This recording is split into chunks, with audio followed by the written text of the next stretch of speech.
Assalamualaikum warahmatullahi wabarakatuh.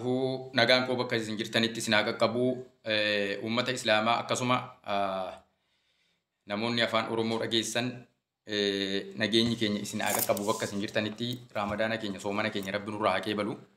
Egaa akkuma beekamu diinni rafee hin bulu diinni gosa garaagaraatiin siisteemii garaagaraatiin deema. Yeroo jedhu kanatti yeroo hawaasni keenya nagaa dhabee hawaasni keenya akka malee ajjeefamaa jiru keessa namoonni ajjeecha hawaasa kanaa gammadan hedduutu jiru jechuudha.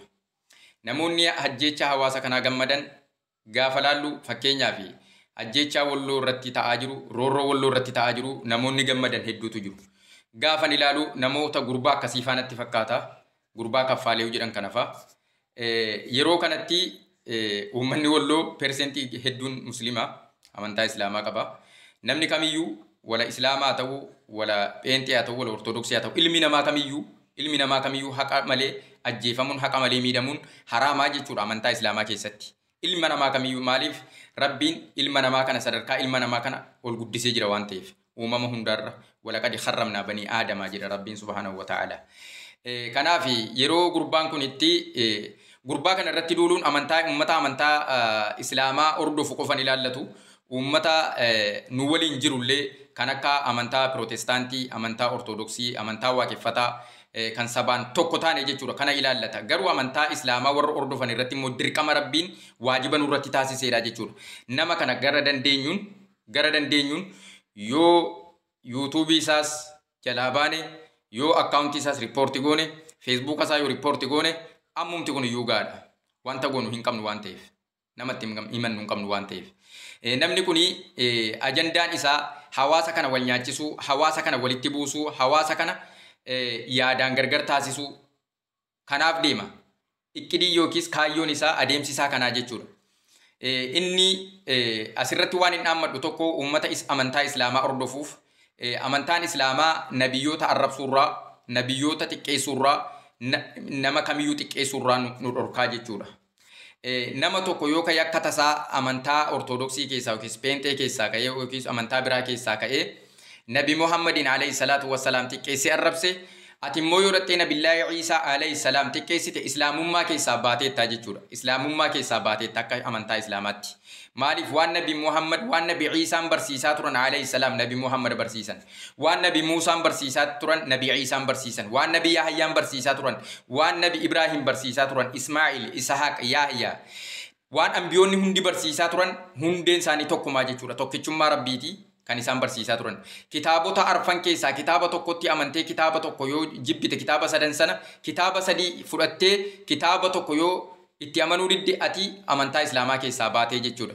Maaliif Nabillaahi Iisaan alayhi salaatu wassalaam gaafa rabbiin subhaanahu wa ta'ala quraana kana buusu Nabi Muhammaditti gaafa Nabi Muhammadin haasa'u maal jedhaa subhaanahu wa ta'ala وإذ قال عيسى بن مريم يا بني إسرائيل إني رسول الله إليكم مصدقا لما بين يدي من التوراة ومبشرا برسول يأتي من بعد اسمه أحمد فلما جاءهم بالبينات قالوا هذا سحر مبين.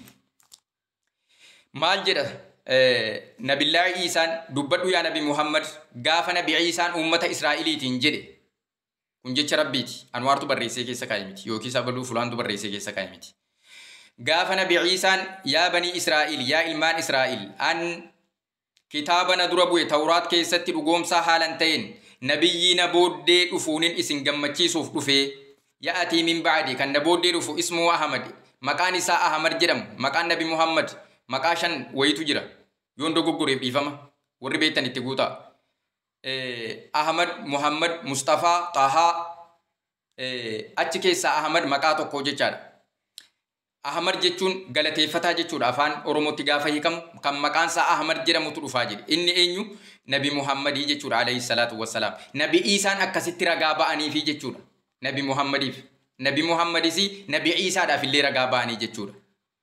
Gaafa kana yoo ati kaatee Nabi Muhammad irraan difaa godha yookiis Nabi Muhammad irraa waa lola jettee kaatee Nabi Iisaa tuqxe akka nama Nabi Muhammadiin arrabseetii jechuudha. Akka nama ambiyoota 124 arrabseetii islaamummaa keessaa baataa jechuudha. Kun ergaan koo kun namoota ummata amantaa islaamaa qaban bira haa ga'u. Dabalataan silaa yeroo itti wal kabajnuu fi yeroo itti roorroon irra jiru waliin dhaabbannee falmannee waliin nagaan jiraannu keessatti shayxaanni tokko tokko dhuftee akkasittiin hawaasa walitti buusuudhaaf deemti. Hawaasa walitti buusuuf deemti.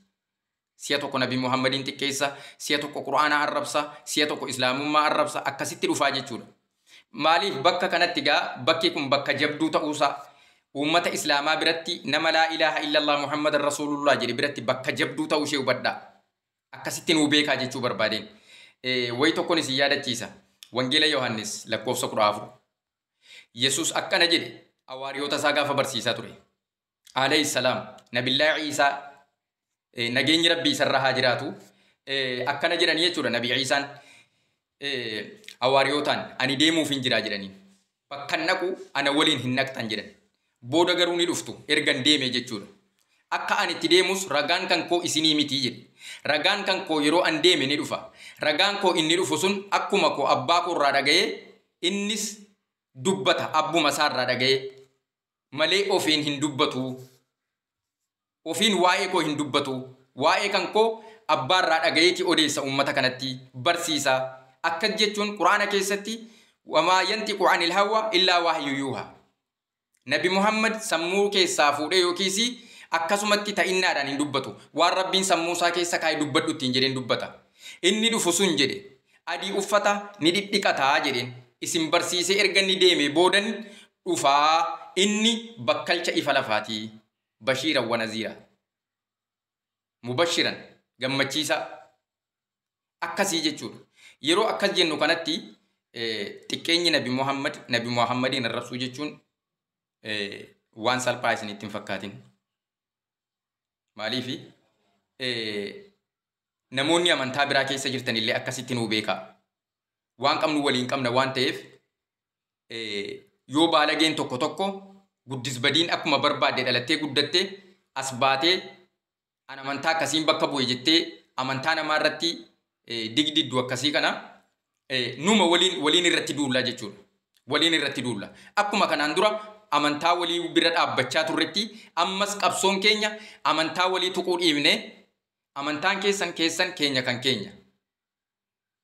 Biyya tokko waliin qabna, biyya tokko ijaaruuf deemna waan ta'eef, biyya tokko, saba tokko, afaan tokko waan ta'eef amantaa keenya walii kabajne kabajaan jaalalaan waliin jiraannaa jechuudha. Akkuma kanaan dura waliin jiraachaa turretti amantaa ortodoksii haa ta'u an kabajaan qabaa fi amantaa peenxees haa ta'u an kabajaan qabaa fi amantaa waaqeffataas haa ta'u an kabajaan qabaaf. Akkuma islaamaatti iyyuu islaamummaan amantaa kamiyyuu hin cunqursu. Islaamummaan amantaa kamiyyuu dhiibbaa irratti hin godhu, roorroo irratti hin godhu jechuudha. Qur'aana rabbiitu nu dhorka, arrabsuurra, xiqqeessuurra amantaa kamiyyuu Qur'aana rabbiitu nu dhorkee jechuudha. Kanaafuu namoota amantaa namaa xiqqeessan isinillee of keessaa baaftanii nama kana saaxiluun dirqamaa jechuudha. Kanaafuu namni akkasii kun namni baalageen akkasii kun osoo silaa biyyi seera qabdu jiraate murtii isaa ni beekna walumaan beeknaa jechuudha. Biyyi seera hin qabdu abbaa barbaadetu ol ba'ee amantii namaa arrabsa. Abbaa barbaadetu ol ba'ee waan barbaade waan yaade waan garaa isaa keessa dubbata yoo barbaade nama ajjeesa yoo barbaade nama hidha yoo barbaade nama falaxa yoo barbaade nama saama. Biyyatu seera hin qabdu jechuudha. Akkasi osoo seera qabaate murtii isaa walumaan beekna. Kanaafuu bakka dogoggoritti inshaallah warroonni dhimma kana gadi fageenyaan hubannoo isaa qabdan na sirreessaa. Ammas hordoftoota amantaa biraatiin nuti akka ummata islaamaatti amantaa biraa takka irraa jibban qabnu. Waliin jiraanne yoo nageenya. Gaafa duunu wal awwaallanna. Gaafa fuunu wal biratti argamna. Gaafa gammachuu, gaafa gaddaa waliin jirra. Biyyaaf biyyee keenya irra waliin jirra. Biyyaaf biyyee keenya irratti illee walumaan cabne jechuudha. Kanaafuu namoota akkasii kana, namoota guddisbadii baalagee akkasii kana afaan isaa hidhuun dirqamaa jechuudha. Maaliif amantaa islaamaa qofan ilaallatu kan inni isiniin jedhee fi amantaa ortodoksii, pheenxee, waaqeffata amantaan biraallee yoo jiraate Oromoon amantaa biraa qabdu yoo jiraate illee nama kana balaaleffachuun dirqama ta'an isiniin jechuu barbaade. Wassalaamu alaikum warahmatullahi wabarakatuhu. Ilma namaa kamiyyuu nan jaalladhaa. Nagaa yaa rabbiitti walitti deebina.